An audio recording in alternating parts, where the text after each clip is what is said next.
Everybody আসসালামু আলাইকুম, কেমন আছেন সবাই? আলহামদুলিল্লাহ আমরা ভালো আছি। তো আপনাদের জন্য নতুন একটা রেসিপি নিয়ে আসলাম। রেসিপিটা হচ্ছে কার্পু মাছের ঝোল রেসিপি। ঝোল বলতে কি হালকা ঘাড়ু ঝোলটা আর কি। তো আমরা অনেক দিন যাবৎ কার্পু মাছ খাই না, সেই জন্য আপনার ভাইয়াকে বলতেছি যে এখন তো পুকুরের কার্পু মাছ পাওয়া যায়, তুমি পুকুরের কার্পু মাছ আনো।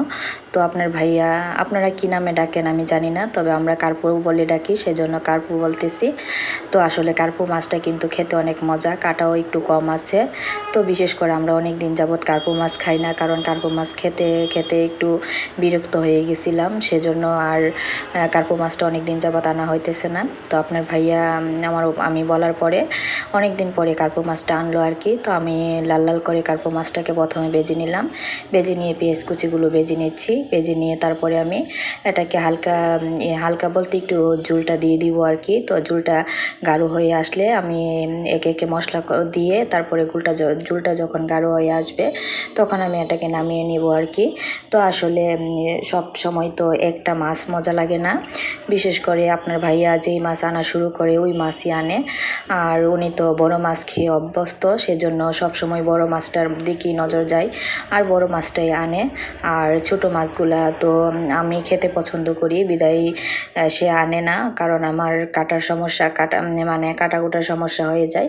আমি তো একটু ব্যস্ত থাকি, সেজন্য উনি ভাবে যে বড় মাছটা নিলে বাজার থেকে কেটে আনা যায়, সেজন্য বাজার থেকে কেটে নিয়ে আসে আর আমার কাটতে হয় না, আর আমার তো সময়ের শর্ট, সেজন্য আপনার ভাইয়া বলে যে ছোট মাছ খাওয়ার দরকার নেই। তবে কিন্তু মাঝে মাঝে ছোট মাছ না খেলে মুখের যে তৃপ্তিটা ওইটা কিন্তু চলে যায়, রুচিটা চলে যায় আর কি। তো বিশেষ করে আপনার ভাইয়াকে বলতে বলতে তবে কার্পু মাছ আনছে। তো আমাদের যখন পুকুর ছিল, আমার বাবার বাড়িতে যখন পুকুর ছিল, তখন পুকুর থেকে যখন কার্পু মাছটা ছোটো মাছটা উঠাইতো, আমার বড় কার্পু মজা লাগে না, তো ছোট মাছ বলতে কি 2-3টা চাক হয়ে এরকম একটা মাছ।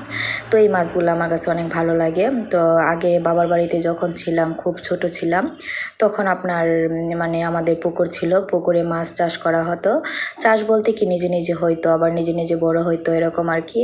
বাবা চাচা এরা আপনার খাবার দিত মাছকে, তো মাছ বড় হইতো আর কি। তো অনেক সময় জাল ফালাইতো মাছ পুকুরের মধ্যে, তখন মাছ উঠতো, অনেক মজার মজার মাছ, কিন্তু খেতে কিন্তু ওই সময় অনেক মজা লাগছে। আর এখন বাজার থেকে কিনে এনে খেতে কিন্তু একটু মজা লাগে না, কারণ এখন কিন্তু কোনো খাবারের মধ্যেই কোনো আপনার মজা নাই, কারণ সব কিছুই কেমন যেন হয়ে গেছে, আগের সেই স্বাদটা এখন আর নাই।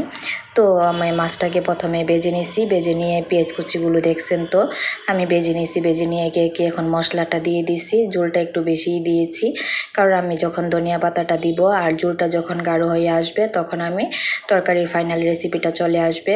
আর বিশেষ করে আমার তরকারির রেসিপি যদি আপনাদের কাছে ভালো লাগে অবশ্যই লাইক কমেন্ট শেয়ার করবেন, আর বিশেষ করে কমেন্টটা করবেন, কারণ যাতে আমি ভুলটা ধরতে পারি। আর আমি চেষ্টা করি একটু ভালো করে রান্না করার জন্য, তবে রান্নাটা মজা হয় কি না জানি না, যারা আমাকে বলে তারা কি সত্যি বলে নাকি মিথ্যা বলে, আমাকে হয়তো ভরসা দেওয়ার জন্য এসব কথা বলে আর কি। তো আপনারা বুঝে নেবেন কি কথা বলে।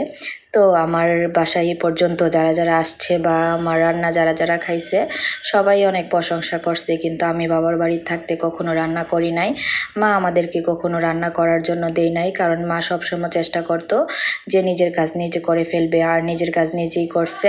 মা আমাদেরকে অনেক যত্ন করে বড় করছে, কারণ মার মতো তো আর অন্য কেউ হয় না। তো মার আদরকে অনেক মিস করি এখন, আজকে 2019 সালে বিয়ে হয়েছে, আর এই পর্যন্ত মাকে অনেক মিস করি। মার বাড়িতে এক রাত গিয়ে থাকা হয়েছে না, কারণ সময় পাই না, আর বিশেষ করে হাজব্যান্ড তো একা রান্না বান্নার সমস্যা হয়ে যায়, আর বিশেষ করে দেখা গেল আমি ছুটি পাইলে আপনার ভাইয়া ছুটি পায় না, আপনার ভাইয়া ছুটি পাইলে আমি ছুটি পাই না, এরকম বিভিন্ন ধরনের সমস্যার কারণে আর বাবার বাড়িতে যাওয়া হয়, কিন্তু চলে আসা হয় আর কি, থাকা হয় না।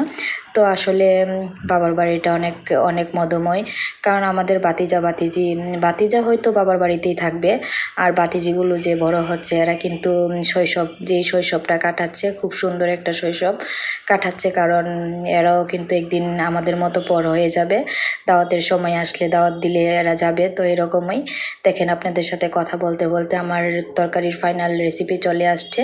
এ হচ্ছে আমার তরকারির ফাইনাল রেসিপি।